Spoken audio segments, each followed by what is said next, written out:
তখন ওই জন্য আমাকে কিন্তু হাসিনা সরকার অ্যারেস্ট করেন।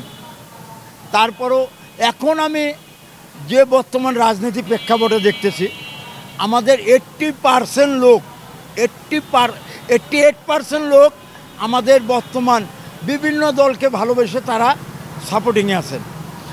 এই হাসিনার সরকারকে 88% লোক তাকে ঘৃণার চোখে দেখেন, কিন্তু এই যে 12% লোক যারা আছেন তারা আওয়ামী লীগের দোসরকারীরা, তাদেরকে কিছু পয়সা করে দিয়ে তাদের কথা বলান। এই যে কিছুদিন আগে একটা ওরা বিতরণ করছেন, লিমলেট বিতরণ করেছেন তারা। আজকে আমি একজন রিক্সা চালক, যদি আমাকে 1,000 টাকা দেয় আর যদি বলে হাসিনার মিছিল করো, তাহলে আমি তো ক্ষুধার্ত, বা আমার ছেলে সন্তান ক্ষুধার্ত। তা আমি গরিব মানুষ, এই 1,000 টাকার জন্য অনেক সময় আমি তাদের পাবলিসিটি করতে পারি, কিন্তু তা না। আমাকে 1,000 না 100,000 কোটি টাকা দিলেও আমার মতো ব্যক্তিকে কিনতে পারবেন না হাসিনা সরকার। কেননা সে হলো লুটেরা, গণহত্যাকারী। তার মতো নিঃসঙ্গ সরকার পৃথিবীর বুকে ছিল না, কোনো রাষ্ট্রে না। কেন? সে একটা রাক্ষসিনী। এই জন্য আওয়ামী লীগের দোষরা কিছু আমাদের রিক্সাওয়ালা শ্রমিক ভাইদেরকে তারা হাত করতেছেন কিছু টাকা পয়সা দিয়ে। যেরকম এই যে উনিরা একটা কর্মসূচি দিচ্ছেন, শুনছিলাম যে 2 দিন হরতাল ডাকছেন 16-17। আমি বলতে চাই, শেখ হাসিনার যারা দোষর আছেন চ্যালেঞ্জের মোকাবেলায় আসুন।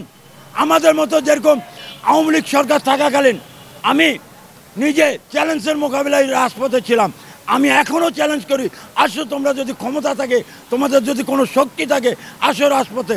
দেখবো আমরা রিক্সা চালকরা দেখবো ইনশাল্লাহ। কেননা তোমাদের সেই শক্তি নাই। তোমরা হলা দিনের ভোট রাতে করো, তোমরা রাতের আন্দোলন, দিনের আন্দোলন রাত্রে করো। কেন? রাজপথে যখন কোনো লোকজন থাকে না, তখন তোমরা রাজপথে আসে বিতরণ করো, মিছিল করো, মিটিং করো। আমাদের মতো আসো, জনতার মতো আসো, যেরকম দিনের রাজপথে লড়াই করার মতো শক্তি থাকলে আসো। তোমাদের কতটুকু শক্তি আমি দেখতে চাই, আমি আলী হোসেন দেখতে চাই। তোমাদের যদি কোনো রকম শক্তি থাকে, দিনের রাজপথে নামো, রাতের রাজপথে নামো। কেন? তোমরা হলো পালাতক রাজপথের আসামি। তোমরা রাতে রাজনীতি করা ভালোবাসো, তোমরা দিনকে ভালোবাসো না। যদি তোমরা দিনকে ভালোবাসতা, তাহলে বাংলাদেশের জনসাধারণের জন্য সম্পূর্ণভাবে সুব্যবস্থায় দেখতা। তা তোমরা দিনের রাজনীতি ভালোবাসো না, তোমরা কালোবাজারি।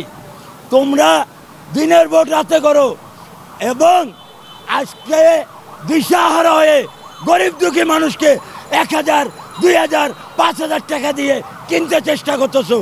তাই আমি বলতে চাই, যদি শেখ হাসিনা, তুমি যদি বাংলাদেশকে ভালোবাসতে চাও, এখনো জনতার কাতারে এসে শহীদ মিনারে মাপ চেয়ে তোমার জনতার আদালতে বিচার করা হোক। দেখেছেন 5 অক্টোবর 2023 আমার একটা বক্তব্য আসছিল প্রেস ক্লাবে, বাজারের উর্বগতি নিয়ে এবং শেখ হাসিনার দুর্নীতি কিছু কথা নিয়ে বলেছিলাম।